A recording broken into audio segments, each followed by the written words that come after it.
Hi everyone, it's Aisha Amore, and welcome to the Making Your Own interview series, where I speak to self-starters who are living a life of their own, how they like on their own terms. And today I have with me Sarah Townsend, who is a mentor on the Freelancer 100 program, which is supporting women to scale up or try out or build up a business in the creative, digital, tech, and media spaces. And it's been a great time so far. I'm loving being on the program, and I have read Sarah's book, and I have heard from her direct mentees as well. And I couldn't pass up on the chance to speak to Sarah and share some of her experience and some of her words with you. So, hello, Sarah. Welcome. Hello, it's lovely to be here. Thank you. I'm so glad we finally get a chance to chat. Yeah. This is nice for me, and I'm sure everyone else is gonna love it. And so, I invite you to tell me a bit about how you've come to find yourself in this space, like just a bit about your background in terms of your work and your business. Okay, I'll give you the short version. So I sort of, in a nutshell, didn't want to go to university, started work at the age of 18 for a financial services company, fell into marketing. And after 3 years at a company called Eagle Star, which was an insurance company, I'd worked my way up to their publications controller, which meant I had my own little team. And they decided to make a third of the marketing department redundant. So they were offering a really, really good redundancy package. This was like early 90s. And I decided that I'd apply to work at the publishing company who published the customer magazine for me as a client. And I asked them if they had any jobs going, and they were like, yeah, come and work with us. That would be great. We'd love to have you. So I left Eagle Star on the Friday with an 11 grand payoff. Those were the days. And started at Specialist on the Monday. I didn't even take a long weekend. Like, who does that?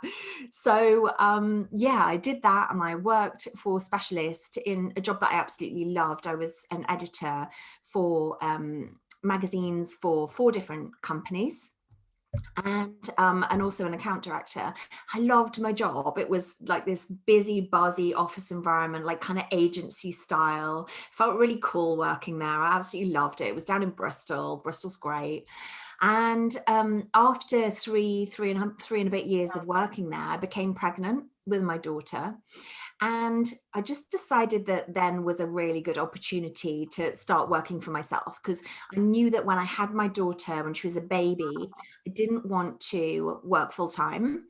But at the same time, I didn't feel like I had it in me to be a full-time mum. I think that takes certain special skills that I really don't consider myself to have. So I wanted to achieve that balance between work and being a mum. So yeah, freelance life seemed the perfect, oh, I don't know, just the perfect opportunity to try and achieve that balance that we all, that, you know, it's the thing that drives us to freelance life, isn't it? The kind of freedom and the flexibility of being your own boss. So yeah, that's kind of 21 years ago. My daughter's now 21, my business is now 21, and the rest is history. I think it's absolutely amazing that you managed to pack that in to like less than 5 minutes. That's some swish. That's some swish history delivery. I think it's amazing though that freelance life seemed to be the easy option to you, or like the only option, because I think it's something that after speaking to a couple of people on the program, it's like a really tough decision Mhm. to step out and go, right, I've got the skills, I've got the experience, I've got the passion, I've got the heart, I've even got the resources, Yeah. but I've currently got a job and it pays regularly every month, or Mm. I'm really quite comfortable here. These people are really nice and safe, and even though they have all the bits that would just make them a perfect freelancer, they can't quite make that step. And at such a young Mm. age to just make that decision, the people look at you like you were bonkers. Do they think, no, she's going to be back? No, well, the thing was, I kind of didn't really get an option. So this was 1999. So back then, companies in the UK weren't obliged to let women come back to work part-time after they'd had children. So No. I talked to my boss originally about it. I said, look, sat in the boardroom with my managing director and said, look, I know I don't want to come back to work full time, showing my cards way too early. And he said, well, you can't possibly come back part-time because you're an account director. You know, how do you expect your clients to understand that you don't work Mondays and Thursdays or whatever it was? So yeah, I didn't really have much of a choice. I could have left and kind of gone for a part-time job, maybe done something kind of day to day, like worked in a supermarket or something to kind of tide me over. But I'd already got that taste of marketing and I knew that I loved what I did. So I guess for me, it didn't seem like there was an option, and Mm. freelance life seemed like kind of, I don't know, it was naivety, because honestly, when I started Right. working as a freelancer, then I realized how tough it was. But before, I just kind of went, oh, well, I was married at the time. Mm, My husband at the time had a full-time job. mm, So he had a regular income coming in. mm, That took the pressure off a little bit. I only initially wanted to do 2 or 3 days a week. mm. And I figured that I could fairly easily find enough work to fill 2 or 3 days a week. And if I'm perfectly honest, I did find it quite easy. I think because I had that expectation, oh, you know, well, this would be straightforward. All I need to do is send out a few letters. Back then, we had letter-headed paper.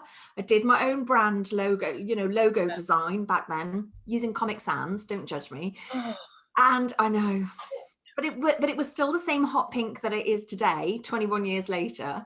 And yeah, I guess I had this expectation of being able to find clients. I kind of took it quite seriously from the word go.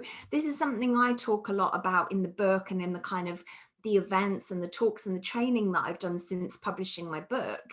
I I think it's really important to treat your business as a business. So if you go out there and you're like, oh, I'm just a freelancer, then you're going to not get the respect, the respect and the trust from clients that you deserve. But if you go out there with the mindset of being a business owner and you're taking your business seriously, then other people who you encounter will take you seriously as well. So I share this line in the book. If I realized really early on my freelance journey that if I wanted half decent clients with mm. half decent budgets, I needed more than a half-assed approach. I didn't want to kind of just go, oh, hey, you know, like, oh, we'll see what comes along.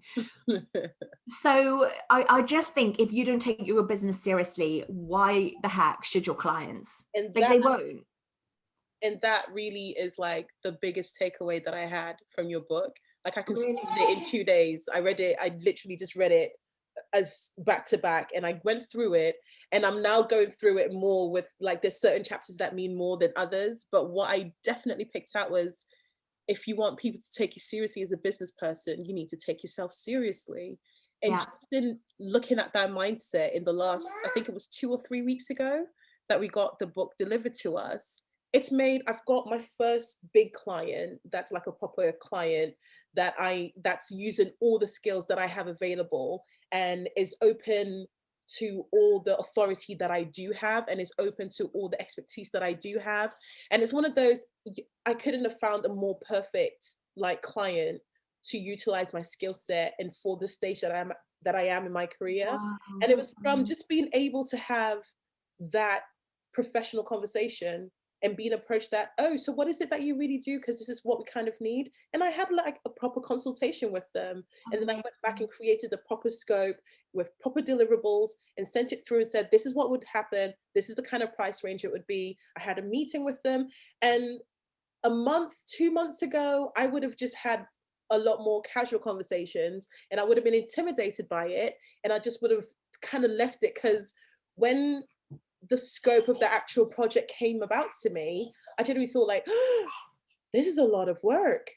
But from looking at my skill set and doing a lot of work on this program about, okay, what is it that you're offering? What are you really good at? What can you outsource? I was like, oh, I can do all of these things and I can do them quite well and know that I'm going to be proud of the work I deliver. and I can use you as a case study, and I can have you benefit from it and feel good about that. So I Yeah. think I think definitely the fact that you highlight that as well is something that made a really big impression on you. I think it shines through on there because you take it seriously, and so you see the results from taking it Yeah, seriously. yeah, And it's exactly. definitely, yeah, it's definitely translated into the other things that I'm doing, like, because I always have like loads of projects that I like to work on, and it's been amazing how different the shift is from me just taking it seriously, like, okay, this is actually a thing that could happen. Yeah, You yeah, get yeah. success from this. You could do well. You could be known for this. So do it well. And it's just Fantastic. it's been great. So I really like that we're in sync on that being like a really big mainstay Yeah, of absolutely. working. But I'm I'm curious then. so delighted that it's worked for you. That's like that is, that is what I had in mind when I started writing the book. The fact that it really would make a difference to people's careers and to their lives and Yeah, their confidence. I that's had this one it. review that this lady said, I've stopped seeing myself as just a mum doing a few hours on the side to make money for her kids.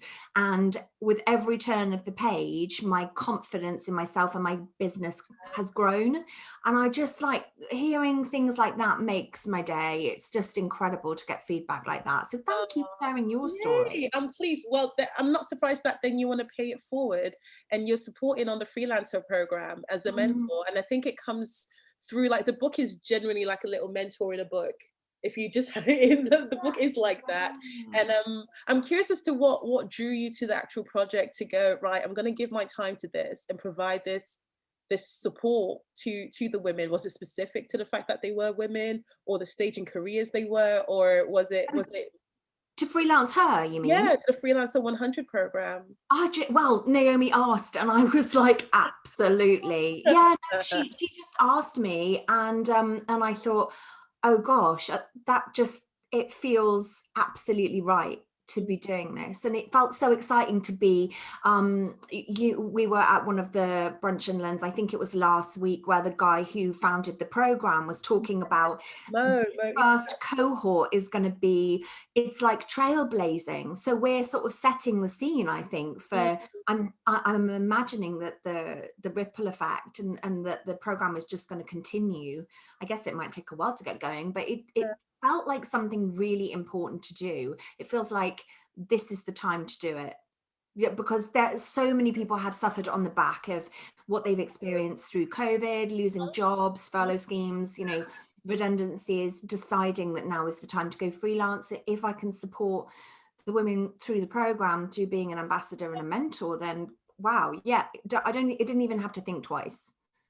I think it's so cool. So I guess, and I know we've touched on this, it's something that you found the space and you've got the talent for it. And how would you like to push that forward then? Do you think you're just going to take on mentees now and have that role in, or perhaps you're going to provide a different kind of form of support to people?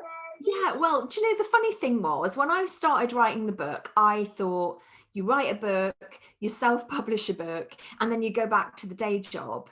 And it just could not have been more different to me. So I've had all these amazing opportunities have come out of, I think people sense the fact that I haven't kind of written a book because I want to get them onto a really expensive coaching course or something Right, like that. So right. it's just maybe it was naive of me to just want to write a book to help people, because you certainly don't make money trying to publish a book on Amazon, believe me, even though it's sold in 12 countries around the world. That for me is I didn't know that. No way. that Have is you got amazing. translations?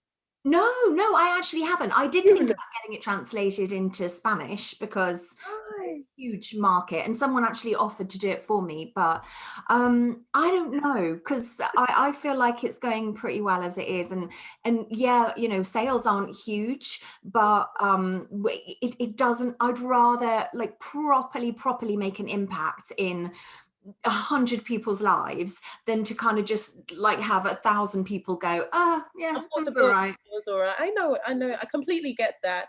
But I do think so on the topic then of you've written the book and you can't necessarily just be like, oh, do you know Sarah once wrote a book some time ago? You're now in that space now where people are like, oh, she's got proper agency, she's got proper authority in the space. as to how to get people to think about their businesses. So I Mm. take it you probably got an uptick in people wanting you to do talks on freelancing work. Yeah, absolutely. Yeah. So I've got this page on my website that is called Featured In, and I got it built because I thought, oh, well, I've done a couple of podcasts. I hadn't done a single podcast before publishing the book, and I started doing them shortly after. And I thought, well, it might be worth having a page. I might get a couple of features. And I've now just had to ask my web developer to break the page down into 3 chunks: podcasts, press, and live events. What? Because I've got, I reckon, about 40 different events that I've done already, over 30 podcasts that I've been interviewed on. And it's partly because I like to help other people. So if I'm on someone's podcast, I'll give them a backlink on my website. Right. So it helps to kind of raise awareness for them, but then it keeps everything in one place for me, so I don't have to forget what I've done. But yeah, so I think certainly I'm doing more talks, more training, webinars, and I'm doing a 3-hour workshop on Monday for Cardiff Met, the university. I've done quite a lot of training for the University of Gloucestershire. So that sort of opportunity for me, because that's young people, and my kids are young people. So Yeah. my son is 18, my daughter is 21. My daughter is at uni, and my son's thinking about it. And if I can help young people before they actually start out on their freelance journey, in fairness, a lot of the training that I do is relevant whether you're freelance or not, because it's more about getting your head right, the mindset for success, and taking things seriously, and remembering that you're in control, and setting out kind of the terms, getting really clear on your processes and your terms, so that you're educating your clients, managing their expectations, and therefore it's kind of a win-win, isn't it? But Definitely. yeah, like there's certainly one of the things I'm thinking of doing at the moment. It's sort of a seed of an idea, but it's starting to grow, is to offer, I kind of didn't want to call it coaching, because I feel like every man and his dog right now is a coach, but I guess mentoring Yeah. people who've read the book and who want a little bit of one-to-one help putting the advice into practice. So I'm going to do a very, very limited number of mentoring slots, doing them that way. And I'm also thinking of doing like a companion course to the book. Okay.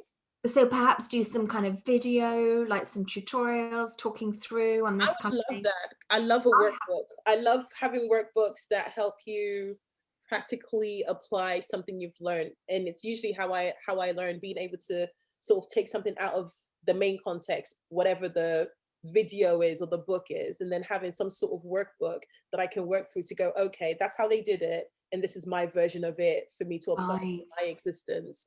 And I Yeah. know I learn very well that way. So if you've got that in the pipeline, you've got one customer over here. Amazing. Look Um, at that. That's the first time I've actually told anyone that that's what I'm thinking of doing. I think it definitely. I think it's really amazing that from wanting to help people, you've gone through, and I don't know how many people know how much of a challenge it is to write a book.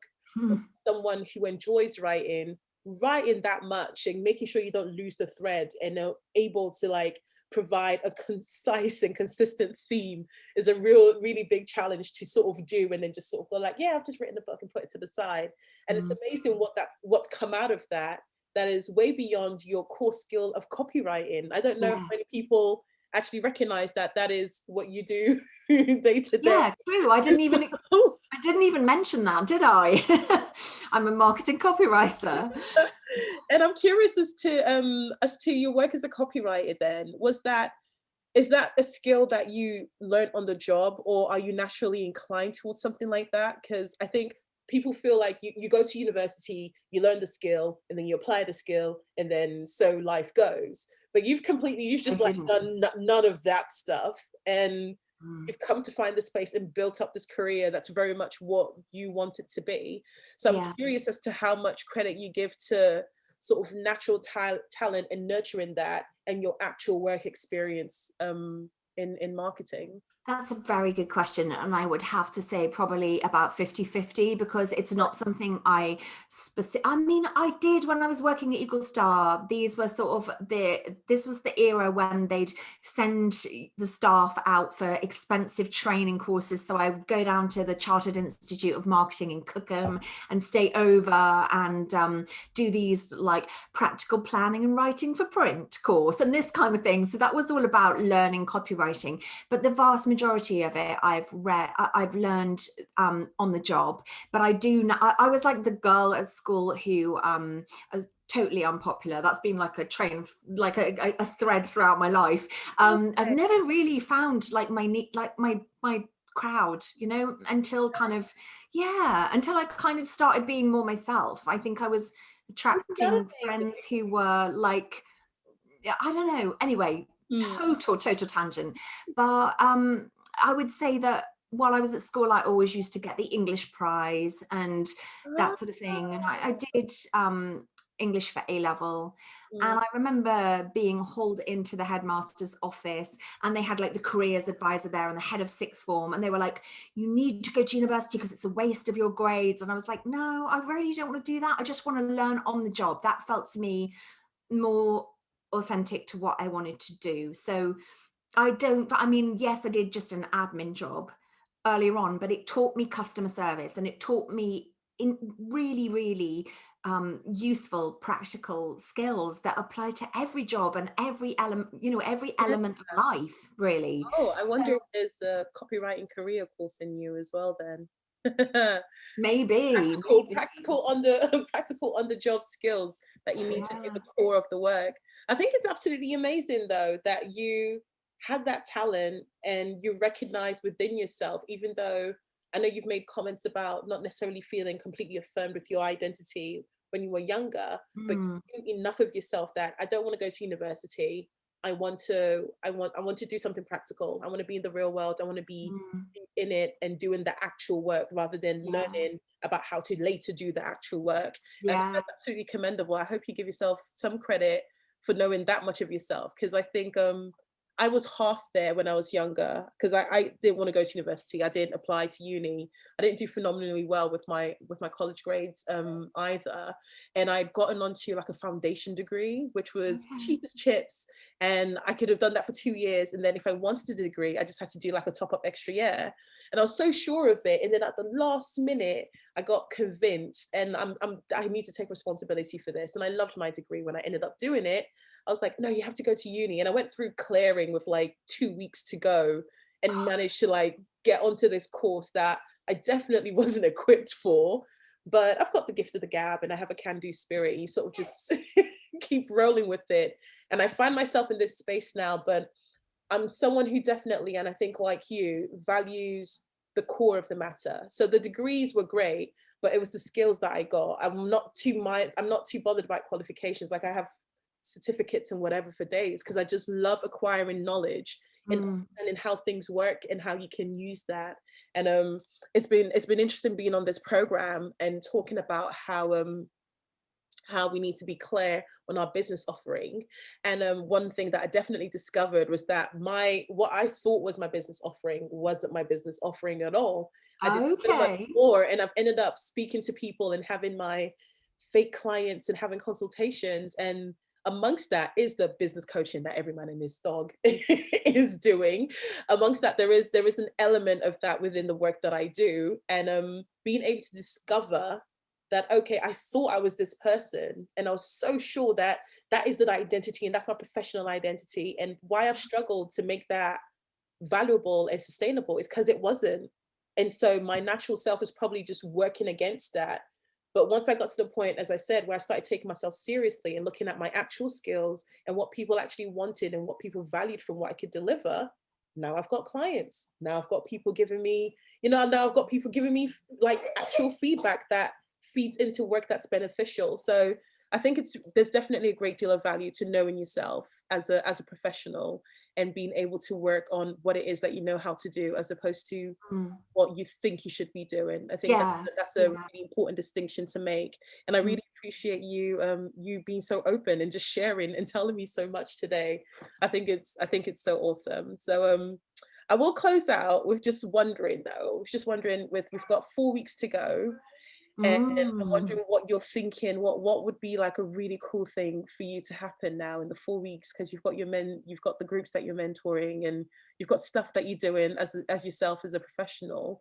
And I'm wondering, what would be a really cool outcome for you with regards to the freelancer program? Are you seeing the women? Is there a theme that's happening there that you feel like you really like to see resolved, or is it more stuff that you're working on that you're thinking? That's a really, really tough one, because I think the women in my group, they're all very different. They're all at very different stages of their careers. They all work in very different fields. But there was this one thing that across the board when we first had our initial mentoring session, where they were sort of talking about the thing that gets in their way is the lack of confidence. It's like the imposter syndrome, the self-doubt, the fear of failure, perfectionism, procrastination. It's all those ways in which we get in our own way, and everybody can relate to that, right? Yeah. But I think that I'm already seeing, and this is fantastic for me, I'm already seeing that we actually did backtrack. We actually did when we got to 6 weeks, I said, right, okay, we're halfway through the program. Let's have a quick recap on what you think you've learned so far, and what is a really big achievement for you, something that you've already achieved that you wanted to achieve from the program.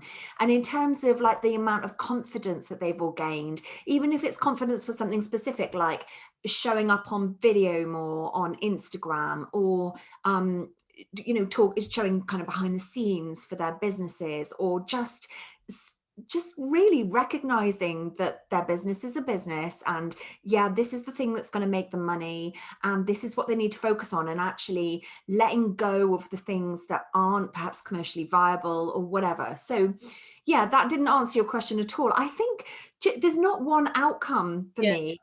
I guess one really specific thing is that I just so badly want to meet everybody at the end. I reckon I'm the only person on the program who's not from Manchester.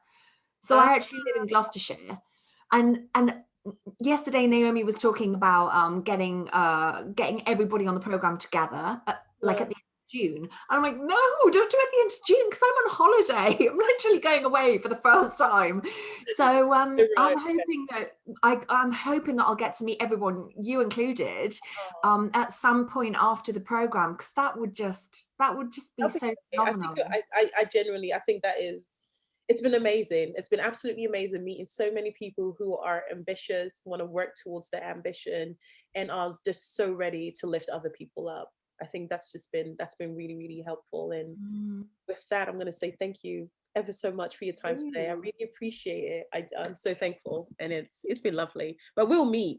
Even if we end up doing, I'm going to find a way. I'll find a way to make something happen. I would love that. But thank you so much for having me on. It's been such a pleasure to talk to you. I could have talked to you for the whole of the rest of the afternoon.